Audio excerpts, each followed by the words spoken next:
Oi, boa noite, Clara. Tudo bem? Você tá escutando bem? Deixa eu aumentar o som aqui do meu celular. Pronto, aumentei.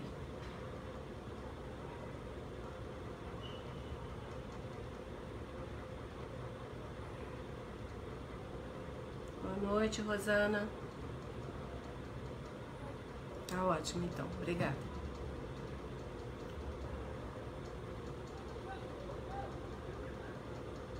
Boa noite, Priscila.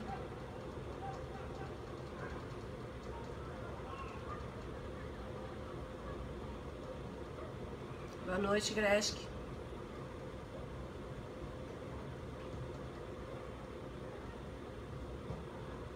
Boa noite pra você também, Simone.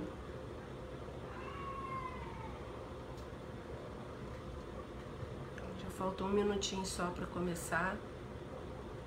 Quem quiser colocar a água, né, pra fluidificar, é sempre bom.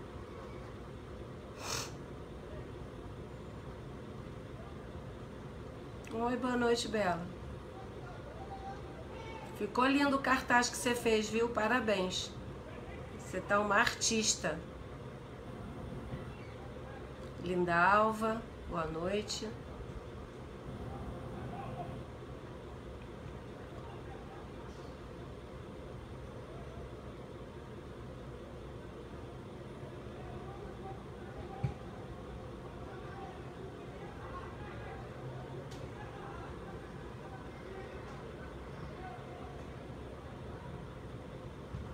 Boa noite, Antonieta. Adorei, Bela. Amei. Achei fofíssimo. Boa noite, Lidalva. Parabéns.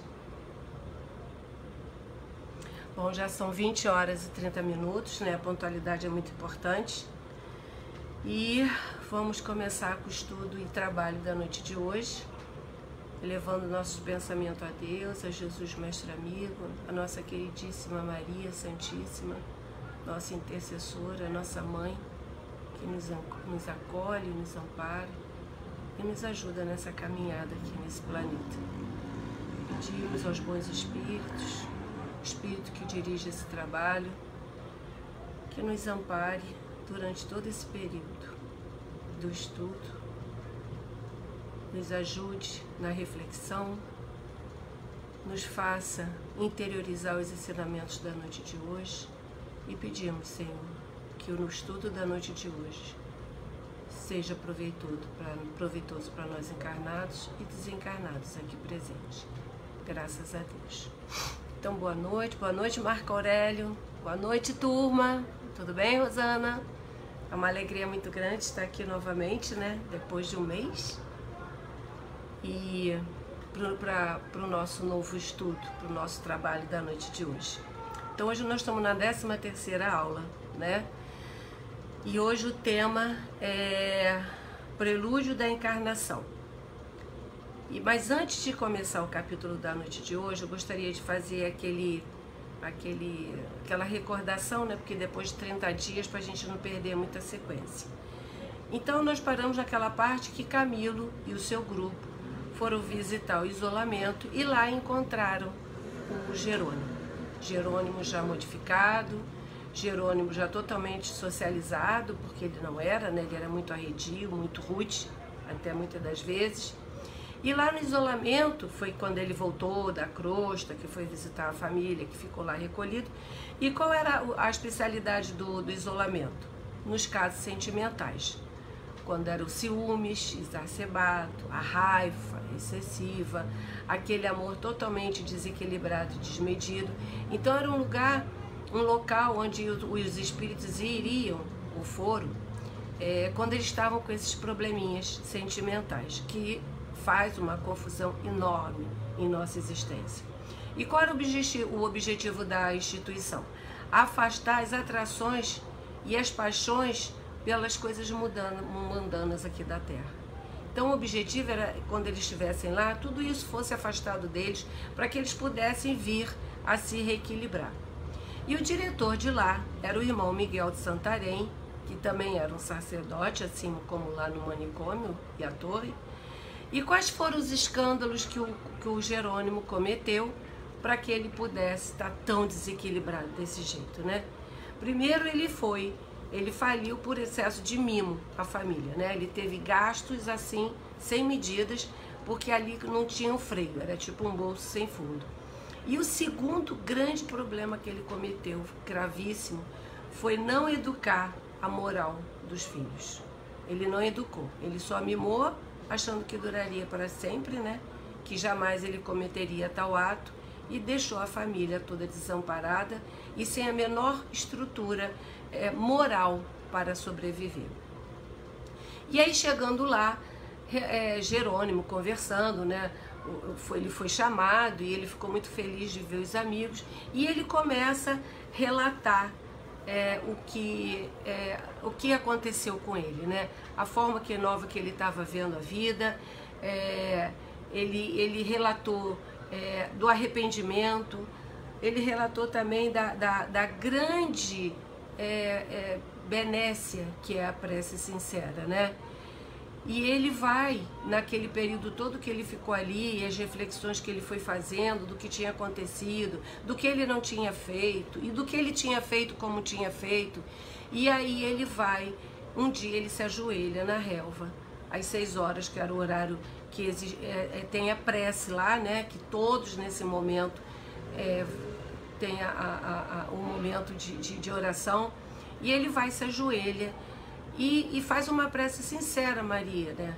Para que ele já não... Ele daria os seus filhos para ela, mas que ele socorresse toda a família daquele caos que ela se encontrava em função do delito dele. Que ele abria mão da paternidade, que ele abria mão de toda e qualquer situação, mas que a sua família fosse ajudada, né? E aí ele vai, o instrutor que estava do lado, pelo pensamento, escutou a prece dele, e aí ele falou que seria interessante que ele fosse fazer a prece com o diretor do isolamento, e assim fez. E diariamente eles faziam uma prece, e ele via o nome dos filhos serem citados pelo diretor, e até que um dia a prece dele foi atendida, né? Um dia veio uma orientação, ele recebeu, o diretor chama ele na sala dele, e aí ele vai dar um pergaminho, né, um papiro, onde ali havia todas as instruções de Maria Santíssima, determinando, né, orientava que Margaridinha e Albino fossem retirados imediatamente e levados para o posto de emergência mantido por esse instituto na Terra, né? E que posto de emergência é esse? Era um local em que o espírito em desdobramento era levado, né, para esse pronto-socorro. Lá a Margaridinha ficou 6 dias e recebiam orientações. Primeiro foi a Margaridinha, depois foi o irmão. Que eles tivessem esperança, que tivessem coragem, que tivesse novo ânimo para tudo que viria a acontecer, que nada estava perdido, que eles não estavam desamparados pelo Pai, por Maria Santíssima, que eles tivessem confiança, e a certeza que Deus não desampara nenhum dos seus filhos. E lá eles receberam o que o Pai deveria ter dado e não deu, que foi a educação religiosa. Então, nesse pronto-socorro, eles tinham todo esse amparato, eles eram levados em desdobramento, e lá eles ficariam recebendo instruções no desdobramento, para que eles não ficassem desesperançados aqui na Terra. E a recomendação de Maria Santíssima em relação a Margaridinha foi o seguinte: para que ela tivesse que se afastar do Porto, afastasse de Portugal também, porque ali ainda seria uma zona de perigo e era um lugar que ela era muito conhecida, e que ela fosse para o Brasil, que lá no Brasil seria a nova pátria dela e a futura moradia. Mas para que isso acontecesse, teve que haver, um grupo foi encaminhado para a Terra, preparadíssimos, né, espírito de escola, e lá eles tiveram que fazer um planejamento para a realização dessa tarefa. Porque não se estala o dedo, porque a gente não pode ter essa ideia fantasiosa que o espírito pode tudo. Não, mesmo o espírito tem que ter um planejamento. E o planejamento é, eles estudariam a real situação em que eles se encontravam, traçariam uma estratégia, porque a situação era muito grave, e verificaria a real possibilidade de atendimentos deles, porque eles também eram limitados, né? Tanto é que quando eles chegaram lá e viram a situação de Margaridinha naquele prostíbulo, eles tiveram que se ligar mentalmente ao hospital, né, ao isolamento, para que eles receberem, para que eles pudessem receber novo ânimo, para que eles pudessem se reestruturar de tão forte que eram as cenas ali vistas, né? E qual era a aplicação do método em relação aos dois? A aplicação do passe, para que pudesse, aos dois não, a Margaridinha, para que ela pudesse ser retirada. Então eles fizeram todo esse estudo e eles viram. Primeiro eles teriam que tirar ela de lá de dentro. E como é que eles tirariam ela lá de dentro? Aplicariam o passe. E quem aplicou esse passe foi o Osório. Foi um servidor voluntário que se ofereceu para esse tipo de trabalho na cruz de resgate de Margaridinha e seu irmão. Primeiro deu passe, aí ela começou a cambalear, né, na cabeça, depois deu um passe nas pernas, e aí ela tropeçou e caiu, e aí em seguida ela cai estatelada no chão. E aí Osório cochichou no ouvido de um freguês, dizendo que ela tinha morrido, e aquilo deu um pânico nele, e eles começaram a gritar, e todos eles saíram lá de dentro. E aí então o dono do estabelecimento levou ela para um quarto lá atrás, e já foi chamado o médico. E aí o médico levou ela, achando que ela estava realmente num caso de saúde, porque ela estava totalmente embriagada, e foi levada para o hospital. E no hospital, então, ela continuou em coma durante 6 dias, e o espírito dela foi retirado e foi levado para o pronto-socorro para todo aquele atendimento. E no final do tratamento de Margaridinha, quando ela acorda, ela desperta depois de 6 dias, sem ninguém entender nada, como é que ela pôde despertar sem um estalar de dedos, ela teve a intuição de procurar a irmã, aí ela foi para Portugal, saiu do Porto, e em Portugal ela foi trabalhar no hotel onde a irmã trabalhava.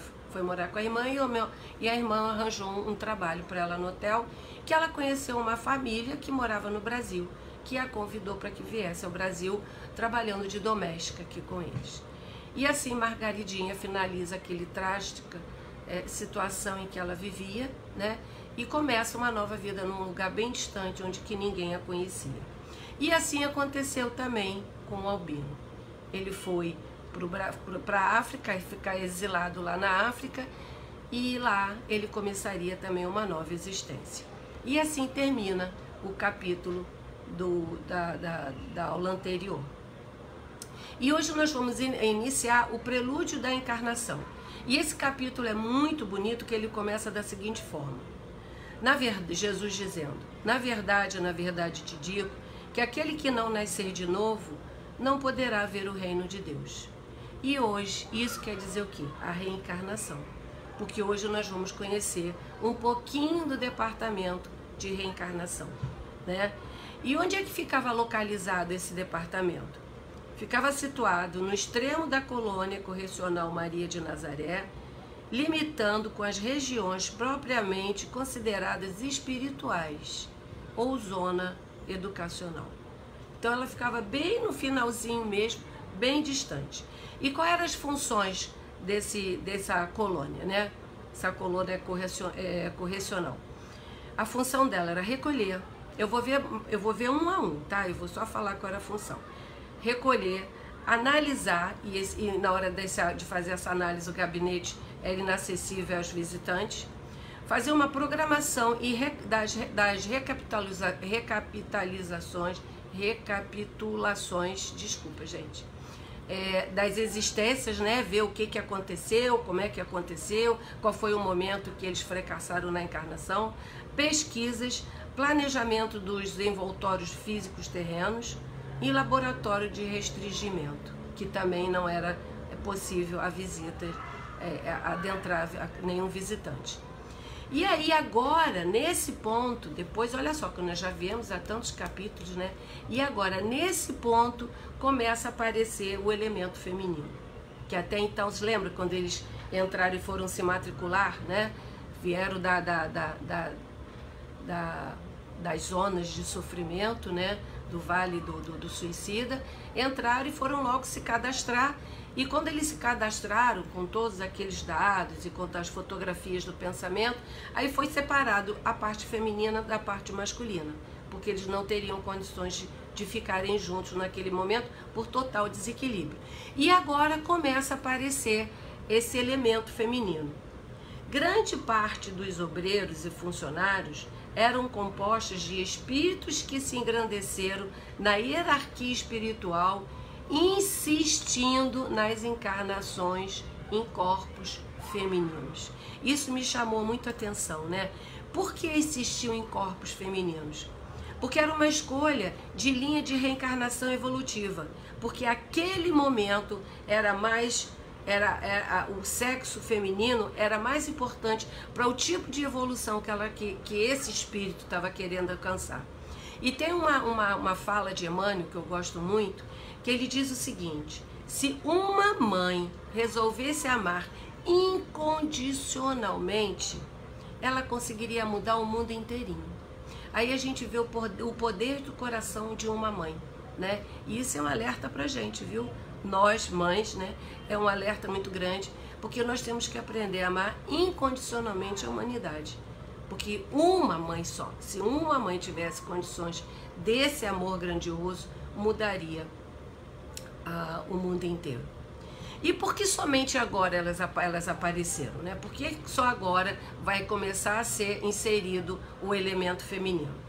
Porque nós sabíamos que o homem daquela época, que não só daquela época como dessa também, nessa fase que nós estamos de prova e expiação, quase sempre olhavam para as mulheres como uma predominância do aspecto sensual e sexual.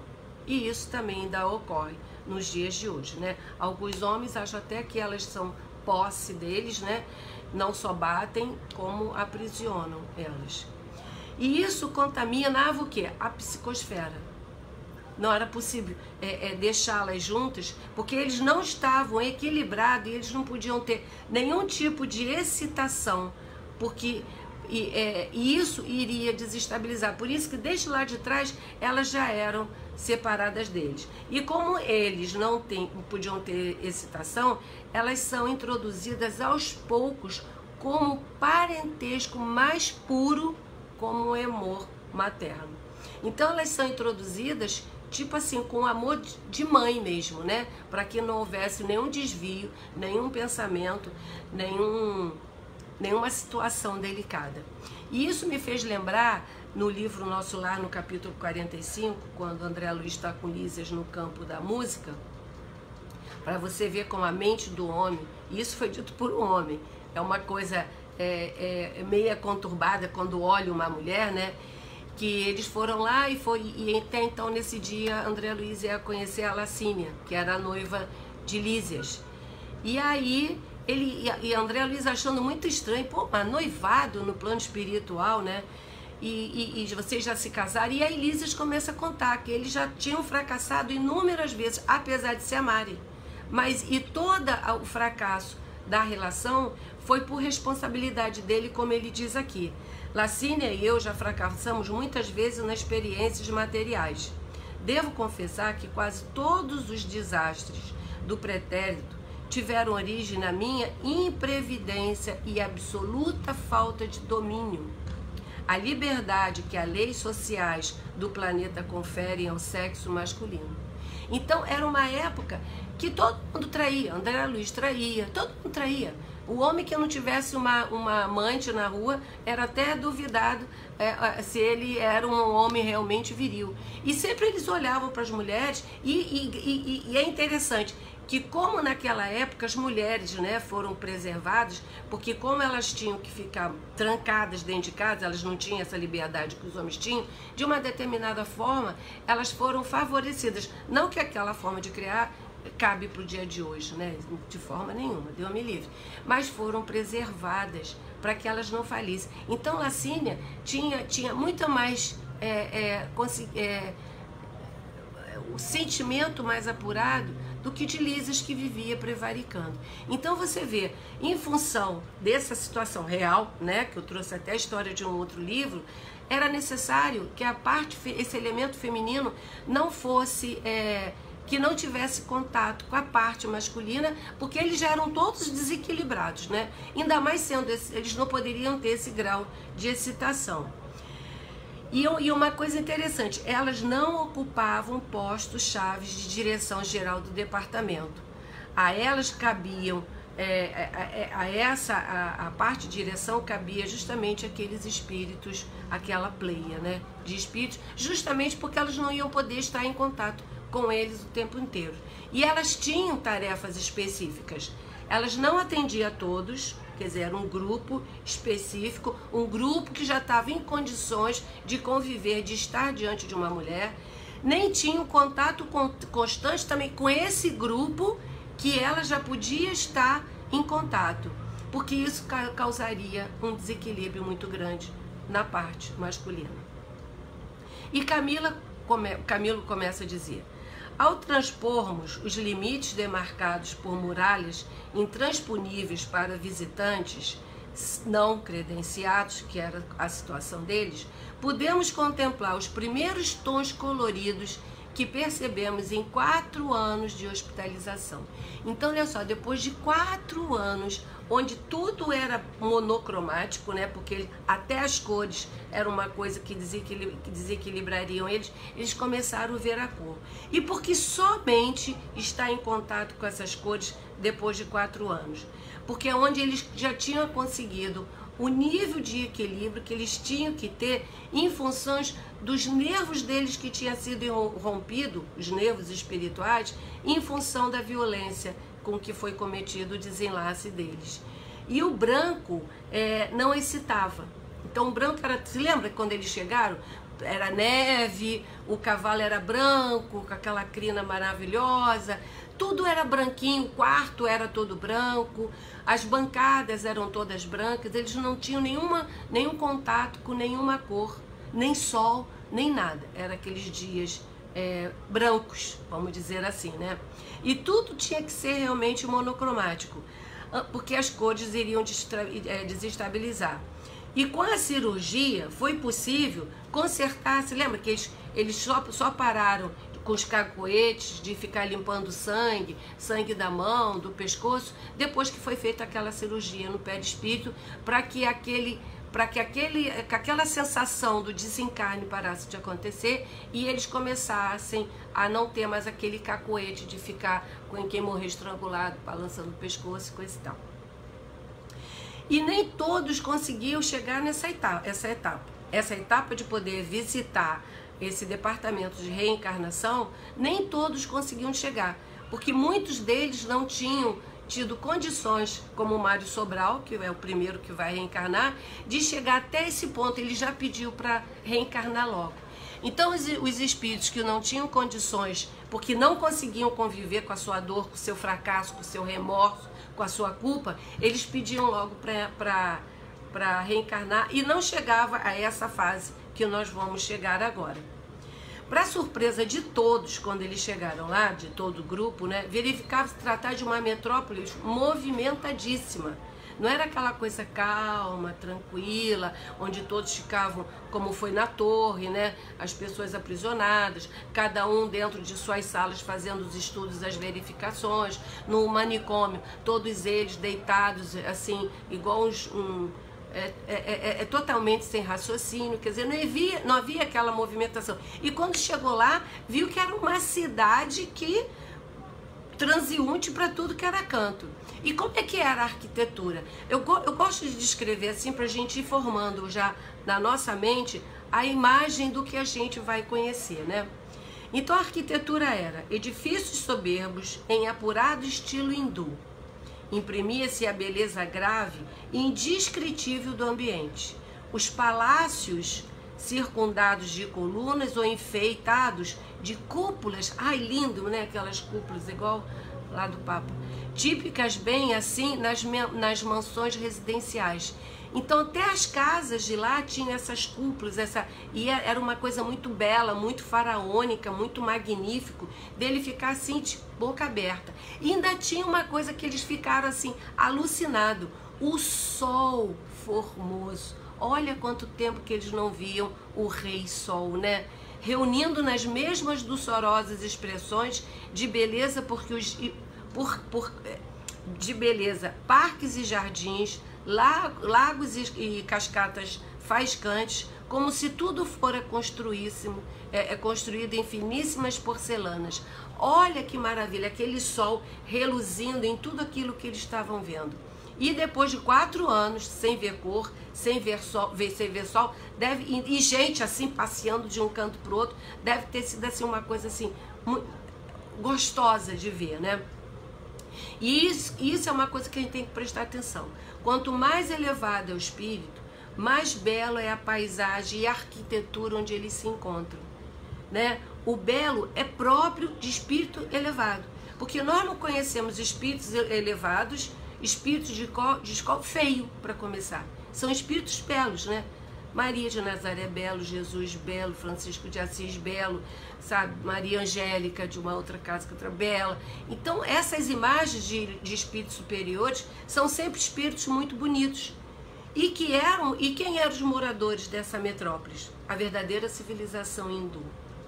E enfim, depois que eles observam essa paisagem toda, né, maravilhados com tudo que eles estavam vendo, enfim, eles começam a entrar, sendo levados pelo Canalejas, ao irmão Demérito. Irmão Demérito era o governador iniciado ali naquele local. E esse governador, Demétrio, é só nome esquisito, né, gente? É pior que Serrana. Irmão Demétrio, ele designou Rosália, que é quando é introduzida o elemento feminino, como instrutora para prestar os esclarecimentos possíveis àqueles iniciantes da vida espiritual. Então ele designou ela para que ela levasse aquele grupo todo, que aquele grupo todo daí para frente ia começar a ver a unidade de reencarnação. E era uma jovem dama cujo semblante risonho e atraente nos infundiu imediatamente confiança. Quer dizer, era bonita, né? Simpática, e automaticamente eles tiveram a sensação de confiança e não uma sensação sexual, né? E ela viveu em Portugal na sua última romagem terrena. Então, era todos de terrinha, né? Já tinha uma afinidade. E aí eles seguiram caminhando por uma daquelas magníficas avenidas orladas de caprichosas folhagens, enquanto iam e vinham cruzando conosco funcionários e obreiros apressados, impregnando grande animação no ambiente. E eles continuavam vendo, conforme eles caminhavam, eles continuavam vendo essa movimentação, essa vida pululante ali naquela unidade que eles iam começar a conhecer. E aí a gente vê, né? É a lei do trabalho em todas as esferas, encarnada e desencarnada. É uma lei de Deus, a lei do trabalho. Então quem pensa que vai desencarnar, que vai descansar, não vai. Porque ali a gente vê, descrito por Camilo, que as pessoas iam e vinham apressadas. Como no nosso lar também, as pessoas trabalham lá o tempo inteiro. Tem aqueles que ficam lá isolados, né, pensando o que quer fazer da vida, mas é um grupo muito pequeno. De um modo geral, a colônia está sempre trabalhando, né? E aí Camilo nos relata: todo tutelado no Instituto, antes de recapitular a existência na Terra, passa pelas sessões do Departamento de Reencarnação, num estágio que varia de 1 a 2 anos, conforme seu estado. Então, quando o suicida resolve, não, agora eu vou reencarnar, eu não tenho mais condições de estar aqui, já chegou, ou porque não tem mais condições de estar lá, ou porque já chegou o momento de reencarnar mesmo, porque reencarnar, todos eles teriam que reencarnar, não dava para ficar lá o tempo inteiro. E frequentemente batia a sua porta, né, do Departamento de Reencarnação, grupos de pretendentes aos grandes testemunhos do estágio na carne, isto é, da reencarnação planetária. E qual era a finalidade? Voltarem ao teatro da própria queda. Porque a nossa reencarnação, a nossa vida, tanto encarnado quanto desencarnado, é uma sequência. não fica achando, vou desencarnar, quando eu voltar da próxima vez, eu vou pular aquela fasezinha que eu não gostei, que eu saí daqui sem resolver. Não vai. A gente vai voltar para o mesmo teatro da nossa existência que nós deixamos aqui. Então, se está com algum desconforto com alguma pessoa, resolva. Se tem algum problema familiar sério, resolva.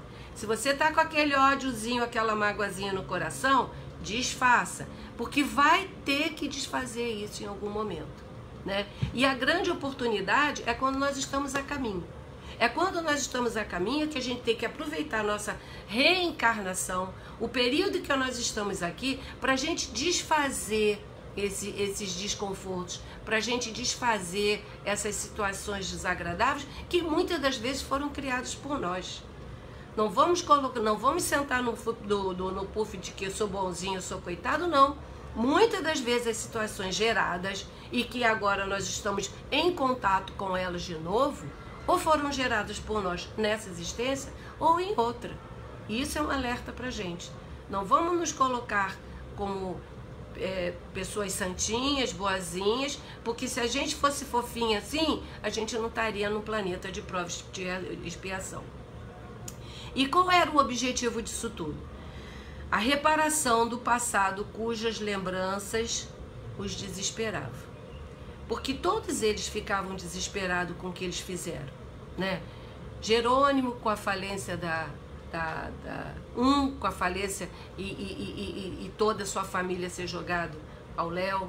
O outro porque estrangulou Eulina, tirou a vida dela e a dele, e ele não tinha o direito de fazer isso. O outro porque a mãe não deu educação religiosa nem moral porque estava doente e como não tinha mais jeito ia se matar. Então todos eles viviam os seus teatros. Todos eles viviam os seus desesperos, né? E é uma situação que, por mais que eles estudavam e se preparavam, a angústia vivia dentro deles o tempo inteiro.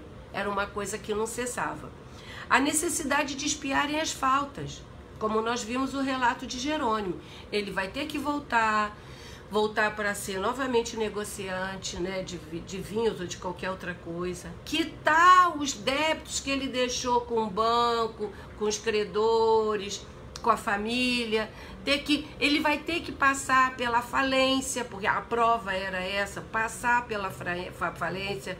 A família estava numa abundância e ia para uma situação de miséria mesmo, porque a prova requeria isso. Não foi dito o que aconteceu numa outra encarnação, mas era necessário esse planejamento, e esse planejamento vai ter que acontecer de novo. Só não se sabe se vai ser com a família dele do passado, mas que ele vai ter que viver novamente a situação de falência e de que resistir à vontade de se suicidar e continuar na dificuldade, porque essa era a expiação dele, né? Recapitularem o drama íntimo, né? Por que tudo aquilo aconteceu? Como a pessoa deixou que chegar àquele ponto de ver que a sua existência não valia mais nada? Vencer o remorso esmagador que lhe contorcia, espremia a consciência, né? E só a reencarnação pode dar isso. Romper os fantasmas sangrentos de si mesmo, como é o caso, né, que nós vimos aqui, Mário Sobral e Jerônimo, que eles eram o maior fantasma deles mesmos. Então esse era o objetivo deles ficarem lá 1, 2 anos. E obtendo autorização para reencarnar, depois desse período de 1, 2 anos que eles ficariam fazendo esse estágio e aprendendo a isso tudo, porque ninguém fica no plano espiritual se não for se preparando para uma próxima existência. Seja em que esfera estiver, nós sempre estaremos nos preparando, nos programando para uma nova encarnação, onde nós vamos estar diante de dificuldades e de enganos para que a gente possa reparar. E obtendo autorização para a reencarnação, o pretendente se apresentaria à chefia do departamento, sendo encaminhado então à sessão de recolhimento. E uma vez recolhidos nessa unidade, porque tudo era por sessão, né? Você entrava, você era recolhido 1 ano, 2, ficava até aquele preparativo todo. Depois de ver que realmente, depois de recolhido, então agora vamos para a sessão de recolhimento. E qual era o objetivo deles lá? Farão os seus registros na terra. Ficarão sob os cuidados paternais, porque eles não ficam soltos 1 minuto. Eles não ficam desligados da unidade do Hospital de Maria de Nazaré. Ficarão assistidos e acompanhados durante a sua existência terrestre, a sua expiação terrestre. Ninguém vai ficar abandonado aqui de jeito nenhum. E também por onde se dá o retorno do suicida após a reencarnação programada. Ou seja, eles ficam lá, se recolhem, são registrados, né? Vai ver quem serão seus pais, vai começar a ver todo um planejamento. E o tempo inteiro que eles estão reencarnados, eles terão assistência dessa unidade. Acabou de desencarnar, conseguiu vencer a sua prova, graças a Deus, eles retornam para essa sessão de recolhimento. E passarão por uma análise, né? São aqueles itens que eu estou vendo lá na frente. Depois de recolhidos, eles passarão por uma análise. Os técnicos servem-se da faculdades magnéticas superiores, ou seja, lembra dos psiquistas que eles invadiam a mente para ali selecionar em que ponto que aconteceu, que veio o desejo do suicídio até a situação real? Obrigando o paciente a desdobrar as páginas do livro imenso da alma. Porque mesmo tendo os psiquistas conseguido captar qual foi todo o problema que aconteceu para que eles pudessem, mas ainda tinha situações ali na alma deles que eles ainda precisavam observar. Onde serão estudadas tendências e características, fazendo a psicologia das partes mais profundas e distantes da consciência da alma. Ou seja, eles iam ver toda aquela parte deles, né? As tendências, o que essa pessoa tem tendência sempre, onde é que ela sempre se esbarra, em que situações que sempre ela tropeça, né? Quais são as características desse espírito, para que pudesse, olha só como reencarnar, gente, não é uma coisa simples não, é uma coisa trabalhosa, requer muita pesquisa. A gente pensa, agora vou reencarnar, pum, veio. Vamos fazer um planejamento, pegou um pedaço de papel. Existem etapas para a reencarnação. E qual o objetivo de toda essa análise? Libertar dos laços carnais que ainda esteja preso. Porque eles precisavam se desligar daquele corpo antigo, se libertar daquela situação para que eles pudessem caminhar, para receber um novo corpo, né?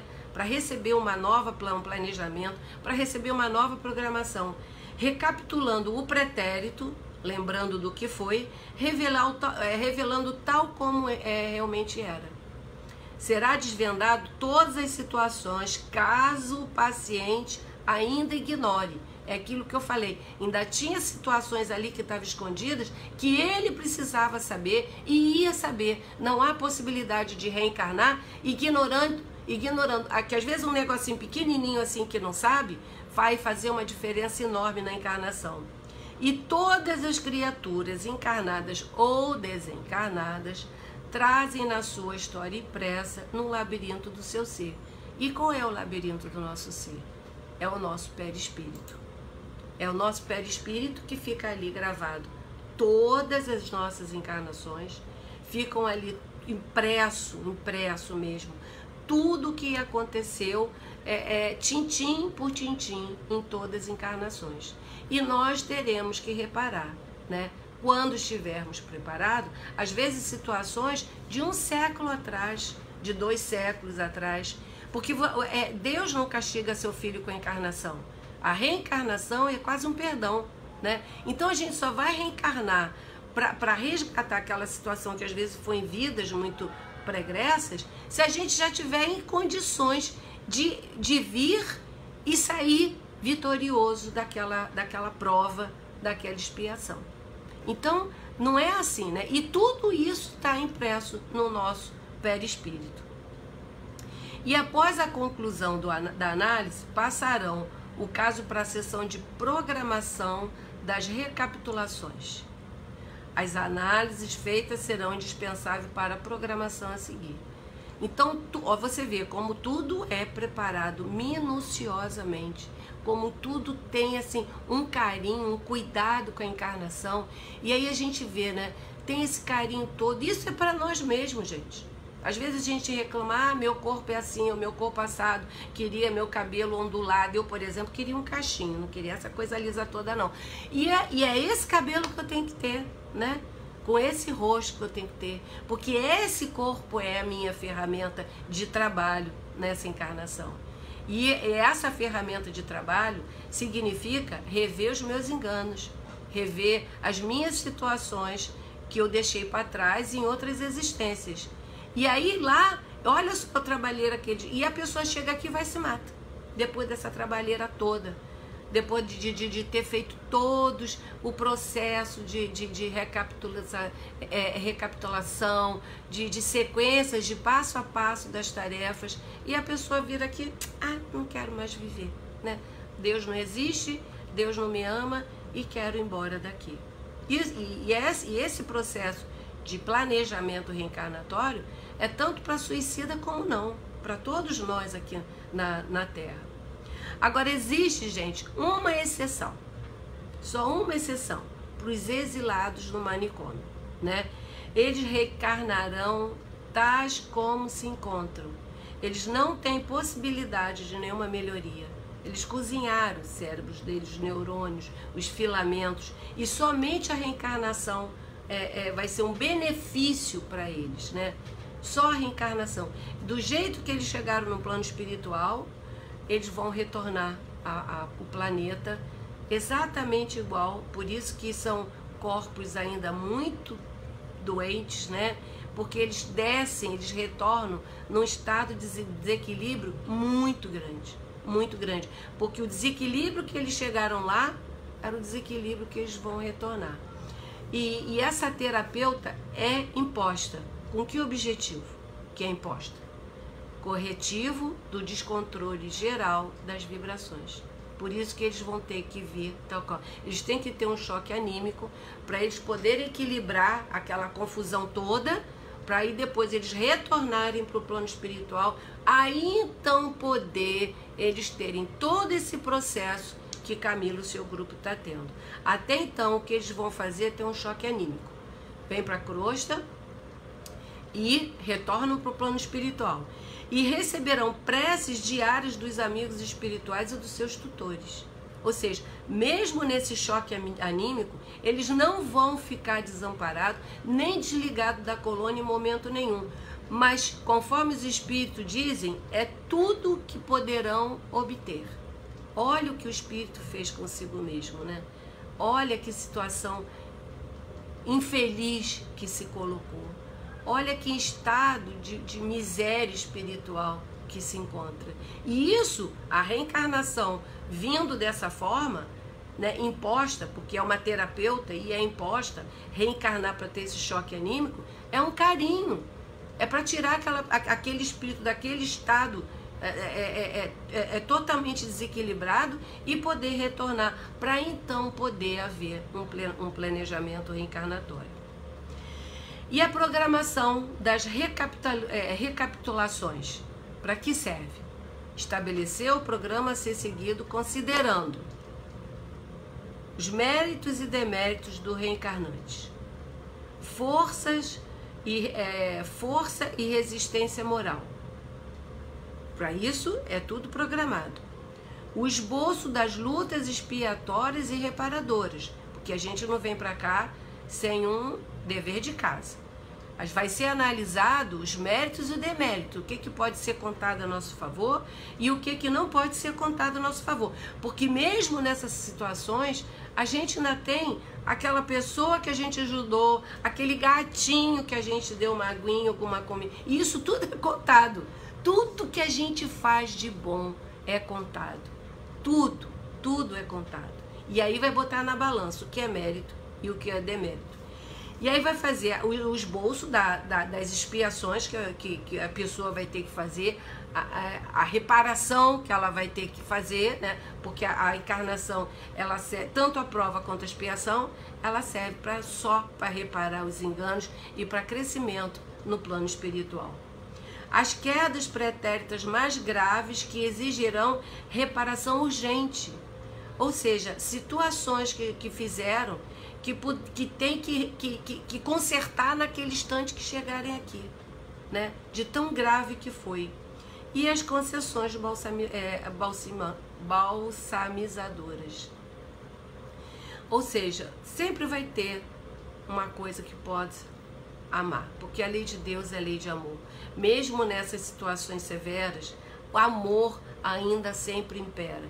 Você vê que todos eles são amorosos, carinhosos, fraternos, né? Mas tudo com disciplina, mas tudo com rigor. Por isso que é um alerta também para criar os nossos filhos, os nossos netos, que tem muitas avós que são mães, né? Que a gente tem que ser amorosamente rigorosa, para que aquele espírito não se perca, porque a gente não sabe da onde ele vem, né? O que ele fez e por que está nas nossas mãos, está na nossa família, por que nós recebemos ele no seio do nosso lar. Então é necessário essa amorosidade que eles têm. Toda vez que eu leio, eu falo assim, gente, é assim que a gente tem que ter, amorosamente rigorosa, né? Amorosamente com disciplina, mas sempre tem que ter o amorosamente e também tem que ter o rigor. E aqui tem uma curiosidade, os conteúdos de certos livros antigos sobre as aulas ministradas por Pitágoras, Sócrates e Platão é mais ou menos baseado nos mesmos princípios. Aí você vê, né, que tudo é uma cópia. É baseado no mesmo princípio de reeducação do espírito. E após a conclusão da programação, é encaminhado para o diretor-geral, onde vai examinar todo aquele quadro que eu descrevi, que eu falei acima, né? Com todas as anotações, com tudo, e aí ele vai vai examinar. E vai ter casos que vai ter emendas, né? Vai ter casos que ele vai concordar e vai ter casos que não vai concordar. Vai haver casos que vai haver uma diminuição das provas, né? Porque o espírito não tem condições, como eu falei, de estar diante e por misericórdia deixar isso para um momento mais futuro, ou vai ter um aumento da prova, né? Um volume de reparação maior, mas por um período mais curto, como vem crianças com uma deformidade muito grande e que não vivem muito, né? Muitas delas trazem uma alegria enorme para a família, né? Que eu tenho uma amiga que ela tem 3 filhos e a terceira filha dela é Down, tem síndrome de Down. E antes dessa criança chegar, a família era toda assim, solta, ninguém conversava, ninguém se tratava, na hora do jantar um silêncio, que uma vez, como a filha era minha amiga, né? Eu achava aquele silêncio sepulcral na hora do jantar, em qualquer refeição, ninguém falava, você só escutava aquele barulho de talheres, né? E até que nasce a Adrianinha, né?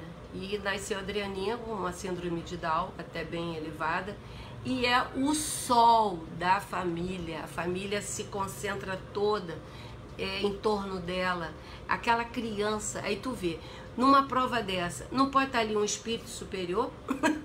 Não pode estar ali um espírito para poder reunir aquele grupo de espíritos que estavam todos assim, dispersos? E essa criança reúne todos. Mas o médico mesmo falou, ela terá um tempo pequeno, porque em função do coração tinha um buraco, a massa cefálica tinha não sei o que, tinha uma infinidade de coisas que organicamente não seria possível viver muito. E Belarmino, pensativo, interveio Rosário. Os dramas da vida humana, as desgraças, as tragédias que diariamente sacodem o globo, fazendo a humanidade de um joquete de forças cegas e superiores, são dirigidas por uma fatalidade irreprimível. E agora nós vamos ver o que é a fatalidade explicada pelo plano espiritual. E Rosália vai e responde: Devereis antes ter compreendido que aquilo que chamais de fatalidade não é senão o efeito de uma causa que o próprio homem criou no enredo das ações praticadas na Terra. Ou seja, a lei de causa e efeito, né? Através dos atos bons ou maus que pratica, que determina a natureza consoladora ou punitiva do próprio futuro. E a fatalidade existirá, mas como sequência lógica, ou seja, você vem desencadeando um processo, né, que tá levando todo para aquele caminho, ou seja, como uma sequência lógica inteligentemente corretiva dos desvios delituosos programados por seu próprio livre-arbítrio. Um momentinho só.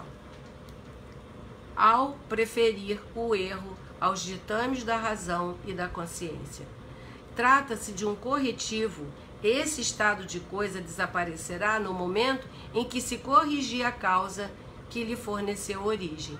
Então, fatalidade é o encadeamento harmonioso da causa e efeito. Então, a gente tem que pensar como fica a nossa vida. Ah, isso foi uma fatalidade. Não, muitas vezes não foi fatalidade. Foi um desencadeamento de tudo aquilo que nós provocamos pela nossa falta de atenção, pelo nosso abuso, aquele negócio que nunca vai acontecer comigo, né? E um dia vai e acontece. É uma lei de ação e de reação e de causa e efeito. Toda causa tem um efeito e todo efeito tem uma causa. E aí nós temos que ter uma atenção que a programação reencarnatória, ela não está incluída os pormenores das atividades diárias. Não se cogitarão das particularidades que lhes sejam necessárias a fim de atingir o inevitável. Ou seja, esse caminho aí que nós chamamos de fatalidade são os pormenores que não vem escrito tintim por tintim, né?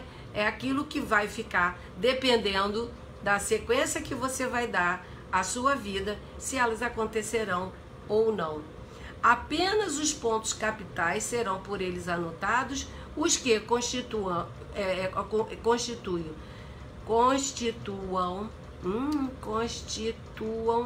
reparação, trechos, desvios, sequências que marcarão justamente a lógica dos acontecimentos antecedentes, isto é, causa, né? Então, a causa está aí. São a sequência que marcarão justamente a lógica dos acontecimentos antecedentes. Então, vamos parar com esse negócio que aconteceu porque tinha que acontecer, que não é assim não. E a Ivone Pereira ainda nos dá uma nota aqui. Se houver de cegar ou tornar-se mutilado, isso virá a acontecer sem que torne necessário apontar na programação feita, que é aquilo que eles falam que não fazem tintim por tintim, antes da volta do corpo carnal, o acidente ou enfermidade que o conduzirão ao estado conveniente de provação. Então você vê, nem tudo é anotado, mas nós poderemos provocar essa situação, né? Nós podemos provocar uma cegueira, nós podemos provocar um problema gástrico sério, né, uma doença, uma enfermidade, porque tudo vai ser aquilo que a gente gerou, o efeito que a gente gerou para poder ter a causa. E enquanto eles conversavam em relação a esse tema, Rosário os encaminhava para a unidade de recolhimento, que seria o próximo ponto que eles iriam vir. E aí a irmã Celestina começa a falar: seja convosco, porque eles foram caminhados por recolhimento e a Rosária lá vai deixá-los com a irmã Celestina. E ela já foi avisada por Teócrito que eles estariam visitando a unidade dela. Então, quando o grupo chega encaminhados por Rosária e ela vem explicando isso tudo que eu vim falando foi durante o caminho até o recolhimento,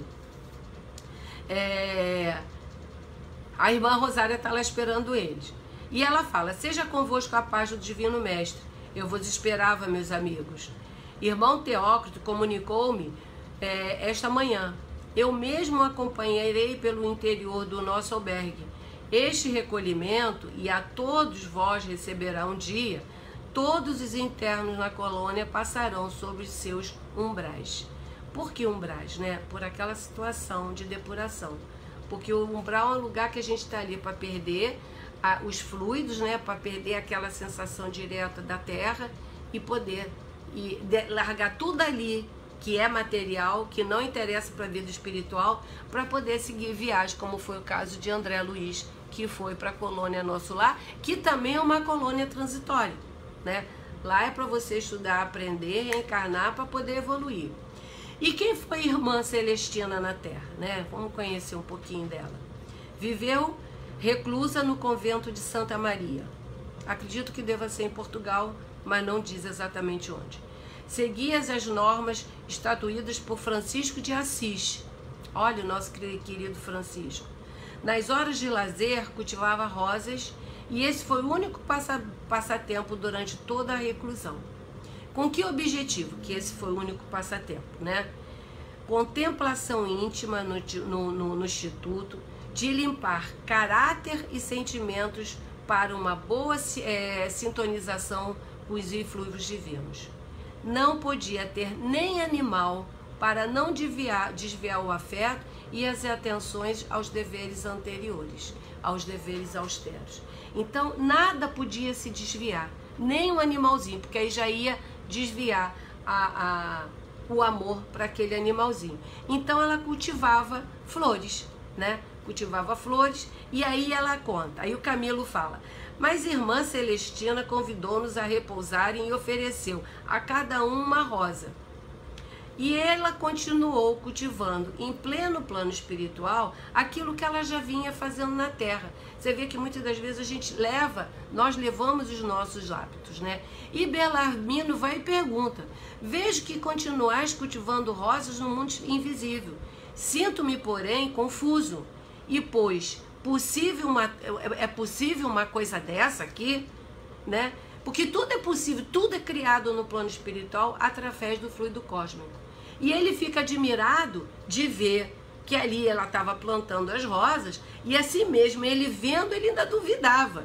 E ela vira para ele e fala: não vedes aí as flores? Como não ser então possível, né? E aqui, e não no mundo material, que existe o verdadeiro padrão de vida. Ou seja, a vida verdadeira nossa é no plano espiritual, não é no plano terreno. Aqui é um local, porque a gente está de transição também, só para fazer o dever de casa. Para a gente aprender a evoluir, para a gente aprender a amar, para aprender todas as leis de Deus, de trabalho, de amor, de abnegação, de indulgência, né? Porque o indulgente, gente, é um fofo. Não que ele seja bobo, mas ele não é acusador. Porque o acusador vira e fala assim: aquele garoto roubou. E o indulgente vai virar e falar: ele estava com fome, né? Desenvolver esse olhar bondoso, não excluindo o que a pessoa fez de errado, que roubar é errado, mas justificando de uma forma amorosa, né? Que ele estava com fome, não é verdade? E aí tem pessoas que mesmo vendo, não acreditam. E isso me lembrou a passagem do rico e o Lázaro, né? Quando Lázaro ficava comendo só as migalhas que sobravam do homem rico, e quando eles desencarnam, chega o homem rico lá no fogo do inferno, né? Ele tinha sede para beber, e quando ele olha para cima, vê Lázaro com Abraão. E ele pede que Lázaro fosse molhar os dedos na água para aliviar sua sede. E ele diz: cada um está onde merece, não é isso? Lázaro não teve nada na encarnação e agora está aqui no apogeu. E você que teve tudo e não soube dividir nada, agora você está nesse estado que se encontra. E ele pedia então que fosse avisar a todos os irmãos e as pessoas que ele conhecia, para que eles não fizessem o que ele fez, né? E ele e Abraão diz o seguinte: se não houve a Moisés e os profetas, tampouco se deixarão convencer, ainda que ressuscite alguém dentro de vós, dos mortos. Ou seja, tem pessoas que olham, vê a mudança e não acreditam, né? Como o caso aqui do Belarmino. Ele estava vendo as rosas, vendo ali plantadas e cultivadas e não estava acreditando. Você acha que ele, quando encarnado, ele iria acreditar em alguma coisa? De jeito nenhum. E a irmã Celestina continua dizendo: o artista divino que enfeitou a terra com tantos motivos galantes não é o mesmo, porventura, que vivifica e embeleza o universo todo, né? E aí me lembrei do livro A Caminho da Luz, né? No capítulo 2, em que fala a vida organizada, e está no subitem a constituição celular, em que Emmanuel nos fala a seguinte coisa: sob orientação misericordiosa e sábia do Cristo, laboravam na terra numerosas assembleias de operários espirituais. O ideal da beleza foi a sua preocupação dos primeiros momentos no que se referia a edificações celulares das origens. E é por isso que em todos os tempos a beleza, junto à ordem, constituiu um dos traços indeléveis de toda a criação. Você vê, Deus criou o belo desde o início da existência de todos nós. Deus não criou nada feio, nada torto, nada quebrado. Nós é que saímos de encarnação em encarnação quebrando tudo. Você vê, né? Vamos fazer uma avaliação para agora. A nossa cidade é uma cidade com tanta beleza natural, mas é uma cidade feia. O paisagismo aqui não existe. Se botam uma coisa de lixo, quebram. Na época do orelhão, lá atrás, você lembra aquela coisa antiga? Quebravam todos os orelhões, as próprias pessoas que precisavam de usar. As ruas são esburacadas. Não se preocupa com o belo. E é por isso que a natureza, o planeta está fenecendo. Deus nos entregou um planeta belo, né? Deus nos entregou um planeta saudável, né? Deus nos entregou um planeta viril, porque tudo que joga aqui planta e renasce. Mas nós, pela nossa falta de cuidado, pela nossa falta de atenção, pelos nossos maus hábitos, nós estamos enfeiando o nosso planeta como um todo. Se a gente observar, vamos pegar suas ruas, o seu bairro, a sua cidade, é um bairro feio, não é um bairro bonito. Ninguém se preocupa em plantar nada de belo nas suas casas, nas suas sacadas ou nas suas varandas, né? É um ambiente árido, porque nós ainda estamos áridos. Nós não somos áridos, nós estamos áridos. Estamos aqui justamente para modificar essa situação. Temos que entregar nosso planeta a Deus da mesma forma que Ele nos entregou, belo. Você vê que as construções no plano espiritual, tanto em nosso lar, quanto em Júpiter, quanto no próprio Hospital Maria de Nazaré, são construções muito bonitas. Até mesmo a entrada dos suicidas, quando adentraram mesmo, eles ficaram impressionados. O Camilo descreve, apesar de tudo com muita neve, mas ele percebia aquela construção de Portugal, aquelas construções faraônicas, porque tudo era muito belo. A carruagem, o transporte deles, né, era um transporte confortável, tipo uma charrete, com um cavalo branco belíssimo. As florezinhas ao longo do caminho, todas elas branquinhas também, de tons quase sem tom, era tudo bonito, porque Deus nos entregou tudo bonito. E o belo é ligado a espíritos superiores mesmo. Deus não quer que seu filho viva em lugares feios. Então vamos cuidar da nossa cidade, do nosso bairro, da nossa casa, né, enfeitando com flores. Eu não sei se eu adoro plantas, na minha casa sempre tem. Eu tenho até uma árvore dentro de casa. E eu gosto muito, né? Eu acho que ela interage bem conosco. E o que é fluido cósmico? É o princípio material de todas as coisas, que tudo é criado através do fluido cósmico. Tudo é formado pelo fluido cósmico. Tanto no universo, a criação do universo, a colônia Nosso Lar, o Hospital Maria de Nazaré e tudo mais, tudo é criado pelo fluido cósmico e tudo é matéria, né? Isso nós temos que entender. Pena que esse espaço aqui não dá para maiores explicações, mas tudo é matéria e é tudo belo. Deus não quer a nossa vida feia, Deus não quer a nossa vida sem cores, Deus não quer que nós não tenhamos sorriso. Nós que vamos tirando as cores e vamos tirando o sorriso de nossa vida. Porque nós vamos embrutecendo, porque nos falta fé, A fé é a certeza de dias melhores, é a certeza que vai passar, é a certeza que isso tudo vai ser uma chuva em nossa vida. E é exatamente isso que o suicida não tem. Esse tipo de raciocínio, que tudo é uma chuva em nossa vida, que tudo passa. E mesmo em situações difíceis que nós estamos vivendo, nós temos que enfeitar a nossa vida, a nossa casa, né? Cuidar do corpo, porque isso aqui é uma matéria que nós temos para a gente poder caminhar nessa existência. E agradecer esse corpo aqui, que é uma ferramenta que Deus nos deu. E para ter esse corpo que nós temos, teve um estudo de acordo com as necessidades da nossa reencarnação. Um estudo para que tipo de corpo que a gente tem que ter, com tipo de cor de pele, sabe? Com tipo de cabelo, tipo de cabelo, tudo. As doenças que nós teremos que ter ao largo da vida. Porque a doença, né? A enfermidade, ela é reparadora.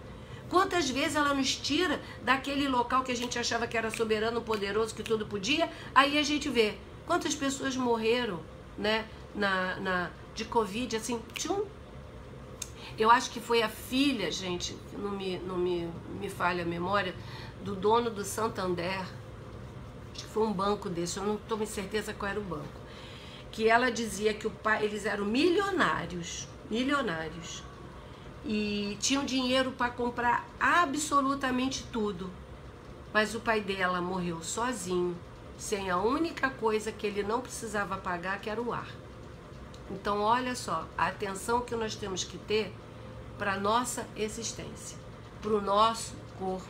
E como o nosso corpo é frágil, a gente vai embora assim, ó.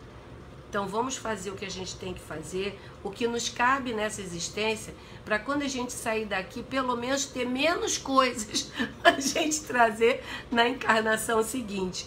Eu falo para as pessoas, gente, eu não posso acumular mais nada de débito. Eu tenho só que começar a zerar o máximo, é isso mesmo, né? Santander, isso mesmo. E foi em Portugal, isso mesmo. Obrigada, Clara. Ai, gente, esses alunos são ótimos, maravilhosos. Nossa, vocês são a minha memória auxiliar. Eu só preciso trocar a lente desse óculos. Eu já tô vendo tudo assim. Ótimo, vocês são ótimos. E aí, gente, onde é que eu tava? Aí Camilo fala. Irmã Celestina guiou-nos e mostrou-nos a seguir grandes dormitórios para hospedagem dos reencarnantes e dos mentores pelos quais vendo sendo assistido. E esclarecia a ela. Do gabinete do irmão Demétrio, será encaminhado a esta sessão e aqui passará a residir como interno. Ou seja, ali a pessoa já vai ficar internado mesmo, né? Vamos hospedar com afeto e satisfação, procurando tornar o estágio mais consolador e reanimador possível, porque ali ele vai passar, ele vai estar diante das situações que ele vai ter que passar na encarnação. E aí a gente vê que a lei do amor sempre atinge a todas as pessoas. A lei do amor é uma lei de Deus que Jesus veio nos trazer, e ela é verdadeira em todas as esferas. Em todas as esferas em que o Espírito se encontra, essa lei do amor, ela é forte. Porque ela fala, a gente vai hospedá-lo com afeto e satisfação. Não é um entojado que está chegando ali, é uma pessoa querida que está precisando de ajuda. E isso é um alerta muito grande para todos nós. Geralmente o suicida, prestem atenção, é um triste a quem coisa alguma alegrará, um inconsolável que, sabendo que não tardará a volta à arena terrestre, em duríssimas condições, porque não tem como da pessoa ter despedaçado seu corpo e não voltar para uma encarnação de uma forma dura, que ele escolheu. Não é Deus que está querendo que você tenha um corpo defeituoso ou uma encarnação precária. Nós, enquanto espíritos, nós somos artífices do nosso próprio destino. Nós fazemos as nossas escolhas. E quando nós fazemos as escolhas ruins, que normalmente essas escolhas nos afastam de Deus, nós temos as consequências dela. E teremos que arcar com essas consequências. E qual é a duração desse estágio que esses espíritos vão ficar lá, né? enquanto durarem os preparativos para a grande caminhada. E qual é a angústia do suicida nesse período de preparatórios, né? Qual é a angústia que vai bater nele naquele período que ele vai ficar ali na duração, no tempo necessário para que ele seja preparado para reencarnar? Ansiedade no que aguarda na arena terrena. E agrava-se essa ansiedade, essa angústia, na medida que vai chegando perto do período em que eles vão reencarnar. E provocando lágrimas frequentes pelo temor e pelas saudades. Ou seja, eles tanto têm medo do que eles vão vir passar, gente, eu tenho que correr, quanto saudades. Por saudade da colônia, saudade dos instrutores, dos amigos, saudades que vai reencontrá-lo após o exílio. E durante a reencarnação, poderá continuar a ser recebido no instituto, aconselhados, instruídos, confortados pelos seus antigos mentores durante o sono do corpo físico. É levado em desdobramento, lembra como era a Margaridinha? Era deslocar para esse posto de atendimento na crosta, e lá o seu tutelado também não vai deixar ele de forma nenhuma. Mas eles continuarão internados no instituto, mesmo encarnados. Esse vínculo não vai ser perdido, porque ele é levado em desdobramento para eles, aonde o tutelado dele, né, onde o mentor dele vai receber seu tutelado. Mas durante a reencarnação, eles sabem que não serão lúcidos, esquecerão o convívio fraternos, as benfazejas, as bênçãos de presença daqueles que lhes foram como anjos tutelares, anjos da guarda, que enxugaram as lágrimas das desgraças que eles cometeram, e isso angustia eles demais, esse esquecimento. E a irmã Celestina nos fala o seguinte: e eu e os meus auxiliares velaremos por eles aqui no recolhimento, ajudando-os a readaptação às coisas da terra. Ó que querido! O suicida desencantou-se da permanência na sociedade terrena. Ele a detesta e quiser afinizar-se com outra que lhe falasse melhor ao anseio íntimo. Muitos, apavorados com a perspectiva da expiação, que passarão a conhecer minuciosamente depois que aqui são internados, podem pedir para dilatar um pouco mais essa época do renascimento, porque eles ficam apavorados, porque ali eles vão ter o conhecimento, tintim por tintim, do que eles vão passar. E em lágrimas são reconduzidos ao local de onde vieram, entregues aos seus tutores locais, até que se decidem pela reencarnação. Você vê que o livre-arbítrio sempre é respeitado, né? Nós sempre fazemos uso do nosso livre-arbítrio. E nesse próprio livro, nós temos o exemplo do Jerônimo, que ele usou do livre-arbítrio dele para poder visitar a família na crosta, que foi aquela tragédia. E os que ficaram internar recolhidos, porque os que não aguentaram voltaram para os seus tutores para eles poderem se preparar melhor. Mas tem os que ficaram recolhidos. Esses trabalharão intensamente com seus instrutores nos preparativos do próprio renascimento. E que trabalho seria esse, né, tão intenso assim? Na pesquisa para a escolha dos seus pais. Porque não vão ser os pais que tiveram na encarnação anterior, porque você perdeu o direito de vir na sua família. Demorando-se em torno dos futuros pais para que com eles se afinizem. Ou seja, eles vão escolher, vão ficar próximo dos pais para poder ter uma afinidade entre os espíritos, para conhecer melhor e adaptar ao seu modo de vida. Ou seja, ele, enquanto espírito, eles vão conhecer seus pais e vão ficar naquele meio ali para se adaptar naquele lugar ali, porque vai ser totalmente diferente do que ele vivia anteriormente. E principalmente se couber como punição, ambiente hostil e rodeado de inimigos do pretérito e na programação de suas atividades. Olha que situação difícil que eles virão. Muito difícil. E aí tem o livro, que é do livro Agenda Cristã, que André Luiz nos fala, pela psicografia de Chico Xavier, o seguinte: cultive a esperança, o sol reaparecerá amanhã no horizonte e a paisagem será diferente. Então não tenhamos medo da nossa encarnação. Amanhã vai aparecer o sol e vai aparecer uma nova paisagem para todos nós. E eu vou parar aqui em função do tempo, que falta só um pouquinho, porque esse capítulo é muito grande e eu dividi ele em 2 momentos. E nesses 2 momentos eu tive que parar um pouquinho antes, porque daqui para frente, se eu continuar, vai perder a sequência. Então você vê que os espíritos que escolheram reencarnar, o trabalho que eles vão ter, já sabem tudo que vão passar, né? Vão escolher os pais, e os pais nós vamos ver no 2º capítulo, agora na 2ª parte, que são mães abnegadas, ou espíritos que necessitam ter aquele espírito com eles, porque é tipo uma expiação para eles também. Então, a gente vê que na lei de Deus não tem acaso, não tem se querer, nem a fatalidade é um acaso, nem a fatalidade é sem querer. Então, a nossa próxima aula vai ser no dia 31/5, tá?